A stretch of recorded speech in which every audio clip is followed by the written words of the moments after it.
अडानी के हिस्से में कौन सी कंपनी कब आएगी ये तय अडानी करता है और फिर उसका साथ देने के लिए तमाम एजेंसियां उतर आती हैं मैदान में। जी हां, जो चीज अच्छी लग जाए अडानी को बस वो उसे हासिल करता है। साम दाम दंड भेद हर तरीके का इस्तेमाल करते हुए वो उस चीज को अपने पास ले आता है, कब्जा लेता है, हथिया लेता है। एजेंसियां उसकी मदद करती हैं। कई एग्जाम्पल आप लोगों के सामने आए और इससे ये साबित हुआ कि अडानी को अगर कोई कंपनी पसंद आ गई तो फिर वो कंपनी उसकी होकर रहेगी। उसके लिए तमाम हथकंडे अपनाए जाते हैं। अभी एनडीटीवी बहुत बड़ा एग्जाम्पल है आप लोगों के लिए। एनडीटीवी को जब हासिल करने की कोशिश शुरू हुई, मीडिया पर कब्जा करने की जब शुरुआत हुई, तो एनडीटीवी के जो मालिक थे, जो प्रमोटर थे, जिन्होंने उस एनडीटीवी को खड़ा किया, उन पर तमाम एजेंसियों ने शिकंजा कसना शुरू कर दिया। तमाम आरोप करप्शन के, मनी लॉन्ड्रिंग के, इधर के उधर के तमाम एजेंसियों के पास जो जो कानून थे, जो जो धाराएं थीं, जो जो आरोप हो सकते थे, सब थोप दिए गए। हुआ क्या? हुआ यह कि कंपनी अपने मालिक पर लगे आरोपों के चलते डाउनफॉल में जाने लगी। इस हद तक एनडीटीवी के मालिकों को परेशान किया गया कि भाई एनडीटीवी से उन्होंने पल्ला ही झाड़ दिया।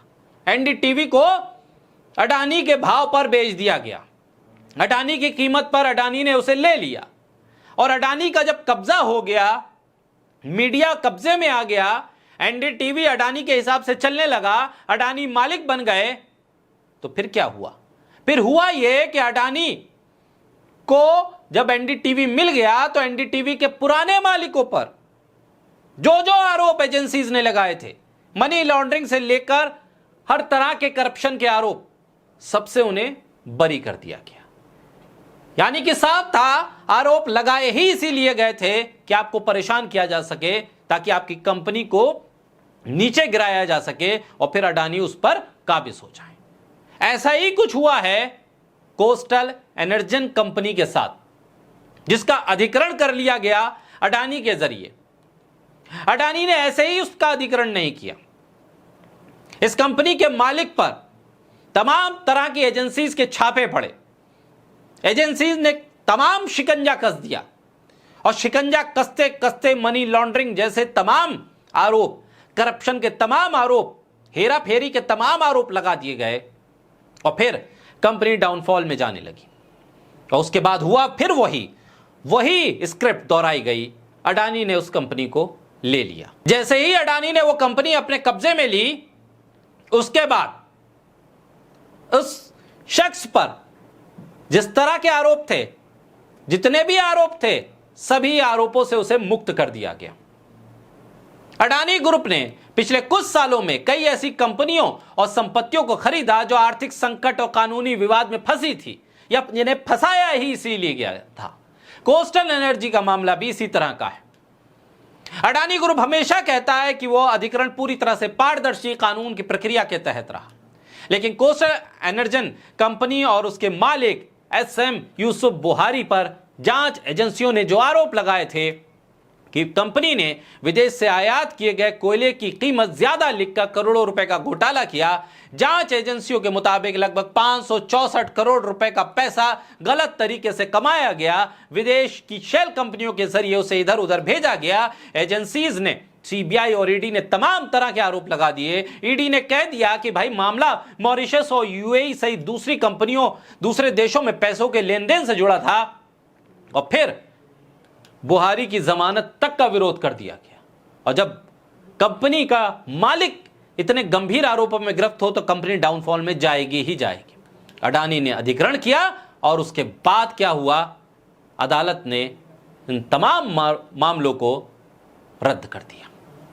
एक समय में निचली अदालत ने बुहारी को जमानत दे दी थी, लेकिन बाद में मद्रास हाईकोर्ट ने उसे रद्द किया। अदालत ने कहा कि जमानत देने के पीछे सही कारण नहीं बताए गए। बाद में 24 अक्टूबर 2024 को बुहारी को दोबारा जमानत मिल गई। इसके बाद मामले में बड़ा जब मोड़ आया, कब आया? जब 16 सितंबर 2025 को दिल्ली हाई कोर्ट ने सीबीआई की एफआईआर को रद्द कर दिया। अदालत ने कहा कि मामले को आगे बढ़ाने के लिए पर्याप्त सबूत नहीं है। जब मूल एफआईआर खत्म हो गई तो ईडी का मनी लॉन्ड्रिंग केस भी कमजोर पड़ गया। फिर 7 अक्टूबर 2025 को मद्रास हाई कोर्ट ने पीएमएलए केस भी खत्म कर दिया। इसके बाद 28 अप्रैल 2026 को विशेष सीबीआई अदालत ने बाकी कार्रवाई भी बंद कर दी। हालांकि कंपनी से जुड़ा दिवालिया मामला अभी भी एनसीएलएटी में चल रहा है और मामला अदालत में विचाराधीन है। 20 मई 2026 को दिए गए एक इंटरव्यू में एसएम यूसुफ बुहारी ने कहा कि उन्हें न्यायपालिका पर भरोसा है, उन्हें उम्मीद है उनका पावर प्लांट वापस मिल जाएगा, लेकिन मिलेगा तब जब अडानी उस पर कब्जा छोड़ेंगे। अमिताभ दुबे ने लिखा कि अगर मामला इतना गंभीर ना होता तो यह तयशुदा पैटर्न हास्यास्पद लगता।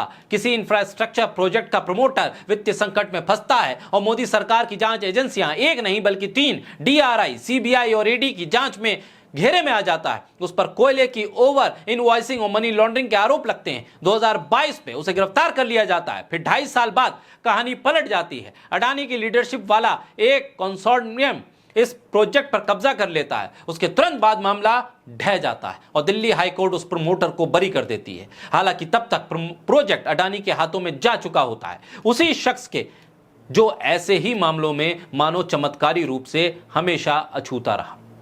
महुआ मोइत्रा ने इसी मामले को लेकर लिखा कि देखिए कितनी तल्लीनता के साथ, कितनी सजगता के साथ ईडी और सीबीआई काम करती हैं। एक शख्स से कंपनी उसका कारोबार हासिल करने के लिए किसी भी हद तक ये लोग जाते हैं और फिर हर तरफ सर्वत्र अडानी ही नजर आते हैं। क्या ये है तमाम एजेंसियों का असली चेहरा? ये बड़े सवाल हैं, गंभीर सवाल हैं और यही सवाल हैं जो लगातार विपक्ष के कई नेता पूछ भी रहे हैं, लेकिन जवाब कभी मिलेगा ये कह पाना बहुत मुश्किल है।